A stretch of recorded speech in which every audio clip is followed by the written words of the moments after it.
Isang magandang hapon po or magagabi na rin po sa inyo lahat mga kaibigan. Latest weather update po tayo hapon ng linggo, June 2, 2024. Pero bago tayo magpatuloy, palike and subscribe po muna and pahit na rin po ng notification bell. Maraming salamat po mga kaibigan. Meron po tayong binabantayan pa rin ngayon na sama po ng panahon, at kung makikita nyo po sa ating kalangitan ay anytime po posibleng bumuhos ang isang malakas po na pag-uulan. So wala na po si Bagyong Aghon, nakalabos na po siya totally ng ating Philippine Area of Responsibility, at si Tropical Depression Maliksi naman ay nalusaw na po. Isa na lamang pong ganap na hangin. Pero tignan nyo pong mabuti dito sa may bandang Indian Ocean mga kaibigan, may nabubuo po dyan na cloud cluster. Invest 94 with 30 km per hour na lakas po ng hangin. So posible po itong maging LPA mga kaibigan.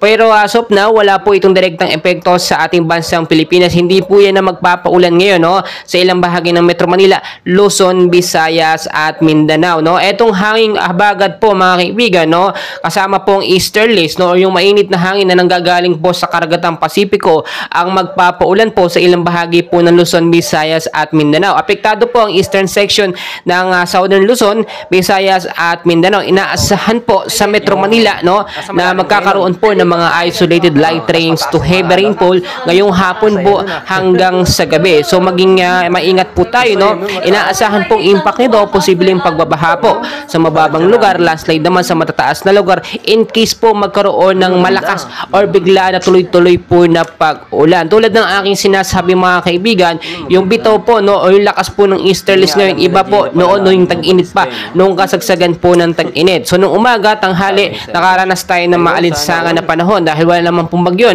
Dahil kung titignan po ninyo, unti-unti po yan nag-slow down pagdating po ng hapon. Dahil nga po, patapos na rin po ang heat season, papasok na po. Nandito na po tayo sa rainy season mga kaibigan.